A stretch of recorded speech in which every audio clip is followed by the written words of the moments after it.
Hi guys, this is Debbie and welcome back to Debbie J's Crafting Corner. Today I'm going to address a question that I get quite a bit on, I either see it over on Facebook or I see it on some of the comments on my videos and such, because I use the magic mat a lot. I mean, you guys have seen this. And if you look at this, you can see that it is kind of warped. This one is more so than the other, so I've got a couple of bells in there. So what I've been hearing is people complaining that the magic mat warps. Well, it's designed to. So I kind of wanted to go over that a little bit. These are the plates that I use when going through my Gemini Junior. This is a Gemini plate, and this one is a Sizzix plate. And the reason I use those is because this takes the plates of one of my Gemini plates, and this I use instead of all those little shims that we normally send through there. Now, I've been using my magic mat since last November when they first came out. So I lucked out and got one of the initial ones, used it all during Christmas crafting last year. And then when they came back out, I got an additional one because yes, they do warp. You can flatten them back out, but sometimes I'm in a rush and I really don't want to take the time that it takes to flatten those out. And it's really, really easy to do. But here's the key part. You buy this, you're able to re-flatten them fairly easily, and your regular plates stay flat, which means when you're doing your die cutting, your die cuts go through, which means I've been doing a lot more die cutting than I ever have. The one thing that has always bothered me about using my die cutting machine, and my Gemini has got pretty tight rollers, so it does put quite a bit of pressure, but the problem has always been that these warp so fast. I would use them 2, 3, maybe 4 times, and there was already start to be a little bit of a warpage in my plate. And that's even with me flipping them like we've all been told. Now, I have accidentally done it wrong and, cut into these plates, so they probably have got a little bit of warpage. And I do know of a way to straighten those back out, but I'm not going to go over that in this video. This video is focused on these things that save your plates and make them last a lot longer. All of these products are basically made to be consumed, so you are going to need to replace them eventually. But let me show you how to go ahead and flatten this guy back out. And one reason I'm doing that today is that I've got quite a bit of die cutting that I need to get done, and I want to have flat plates so I don't have any kind of problem with getting my dies to go through. So this is the heated tool from Ranger. You could probably use your embossing gun, however that one does have a different type of heat on there, and I don't know how it's going to react. The type of plastic in here though does react to heat, so if we heat it and sit here and wait, it will start to flatten out. So I'm going to go ahead and do that. So this is on, you can probably hear it. And I wish I could put a timer up here to let you guys see how long. I'm going to just see if I can, I'm just going to look at a clock. Well, my watch says right now it is 8:33 in the morning.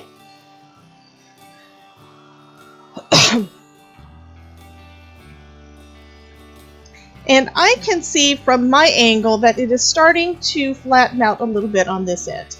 Now what happens in here, and this is just from my observation, I'm not affiliated in any way with scrapbook.com. I am not an engineer or anything like that, but what I see is, to me, it looks like the plastic inside, whatever type of plastic it is, I think it's a type of PVC type of plastic, starts to melt, and that's the reason it starts to flatten out. So the best way that I've found to flatten these guys out is to heat them till they're pretty much pliable, and you can bend them a lot, because if you look at this, I can't really, with one hand, I can't really bend it much. I mean, I can bend it with two, but it's still a bit stiff. Once I get this heated up well, it's going to be real easy to bend. Once it gets to that part, what I tend to do is I put it under my Gemini Junior, so it's got plenty of weight on top, and let it cool. Once it cools, okay, let me just show you this a little bit too. When I press here, you can see I'm putting a bit of pressure down to get it to basically push out that bump, and this one is easy. And this basically takes no pressure at all on this end because this part that is basically flattened out already. This part is a little bit harder. As you can see, the end is bowing because all of it's basically one piece. This part, not so much. And that's only been a couple of minutes of heating up this end. This side is flexed up a little bit right now, so this should go ahead and basically flatten out. And that's just half of the mat. It does take a little bit of time to do, and you will need to do this occasionally. Okay, so that side's mostly done.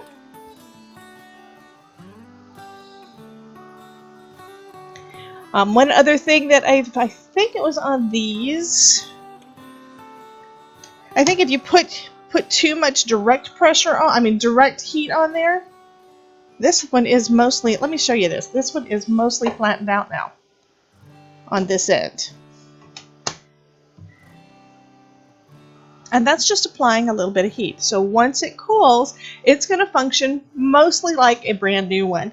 Now, I have noticed over time that these do warp a little faster, which probably means that I'm breaking down all of that plastic on the inside. You know, kind of like when we use our bone folder to break down paper. It doesn't stay completely smooth. It does wind up damaging the paper somewhat, so I think that's kind of what happens with this. But it is totally still usable. Like I said, I've been using one of these since last November, and the second one I got in March, and I do a lot of die cutting now.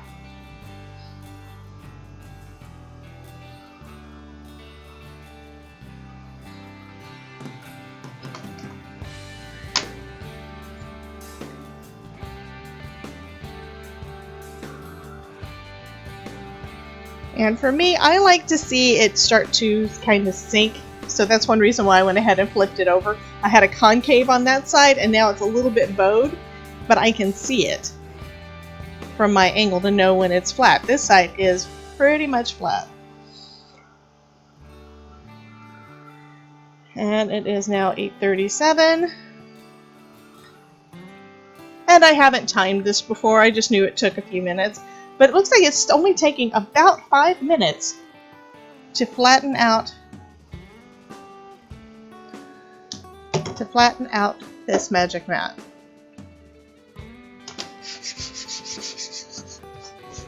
Now it is still a little dirty. I've got some of those pieces in there. So what I would do with this one is I would put it underneath my Gemini Junior. I've actually got it, my Gemini Junior is sitting on a book, so the underside is going to be nice and flat. I think I'm actually going to put this under the book, under my Gemini Junior, to make sure that it stays completely flat and that the little legs from my Gemini Junior don't cause any kind of weird stuff. But that's it. That is how you flatten out your Gemini Junior plate. Your Magic Mat plate. I still need to get this one done, but that is it. And I'm going to be doing a bunch of die cutting today, so I hope that this video was helpful to you guys. And if you haven't tried the Magic Mat, I think they're still running about $10 a piece. So I say it was definitely worth the investment when you consider how much these guys cost and how often they work quickly and how often you have to replace them. I'm getting a lot more wear out of my regular plates because I'm using the Magic Mat.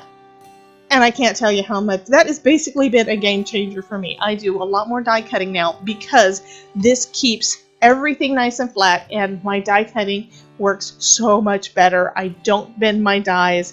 I don't have problems with the dies going through the machine because of the uneven pressure that they get. So I hope that this helps you guys, and this one's almost cool enough to use even without putting it under anything. Awesome. Well, you guys have a wonderful day, and remember, if I can make it, you can too.